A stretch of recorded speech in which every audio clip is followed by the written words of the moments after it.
Life is so unpredictable. You might be reaching all your goals, hitting all your targets, really hitting the gym every day, making sure that your nutrition is on point, everything is going awesome. And then something happens and it changes everything. Maybe you have to go on a vacation, maybe you have to move cities, maybe you have a new baby, or you have new work hours, you have to do the night shift. Whatever it might be, having your routine changed up can cause a change to your intermittent fasting window. And so if you're here, that means something's happened like that, and you're probably trying to figure out the ideal way to move your fasting window. As always, I'm here to help, so let's get started.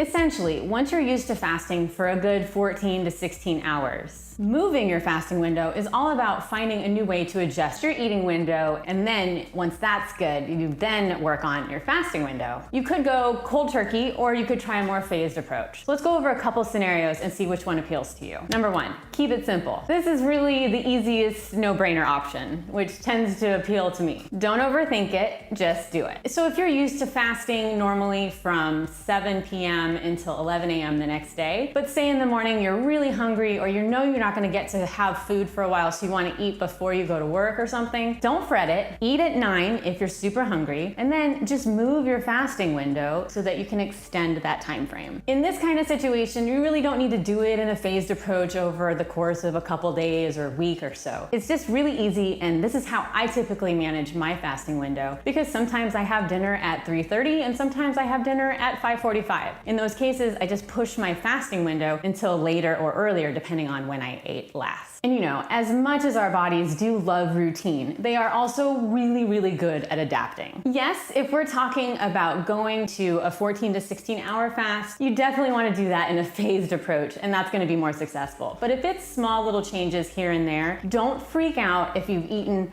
before or after your normal scheduled window. Think of this as learning how to lift heavier, or run longer, or run faster. Building up to hit those workout goals is going to take time and iteration and consistency. Lifting too heavy or running too fast could possibly hurt you and ruin your goal. But once you've already hit those targets, if you change that up, is that really going to affect your overall training and your overall strength? Not really. You're still going to be at that same level. It really is going to the overreaching part that's going to cause you trouble. Scenario number 2 is, I can't just do it. Give me a plan. Okay, so if being a little bit more flexible with starting and ending your window kind of freaks you out, and you just really want to have a very structured plan because you thrive in structure, that's okay too. Maybe you're prone to migraines and you just really don't want to trigger that. Makes sense. Let's say you're starting a new shift that requires you to work later into the night than you had previously been doing. You were fasting from 7 p.m. at night until 11 a.m. the next day. Now with this new change, you find yourself getting really hungry at nights, and that's causing sleep disturbances for you, which is no fun. And so you want to be able to shift your eating window to be a few hours later so that you have more fullness feelings into the night. That's no worries at all. Here's how we go about that. Start your routine as usual, and then add a small meal to push your eating window a little bit longer. You could either have that small extra meal at the end, or you could just kind of have it at some point during your eating window. Whatever works best for you is good. Don't worry about your fasting window just yet. The main goal here is to make sure that your eating window is getting you what you need. That means you're eating more than you typically would in a day, because we're adding that extra meal in, right? Next day, compensate for that and remove roughly that same amount of macros and calories. This part is where tracking macros can be really handy. Then once you get that settled and you're feeling good, that is the time that we start talking about changing up our fasting window. So if you've had to move your routine to accommodate your working late, you're probably also changing the time that you're having your first meal to get that 16 hours of your fast. If not, then you do also need to optimize your fasting window. To do that, I recommend moving your first meal about 30 minutes a day until you can get to that nice 16-hour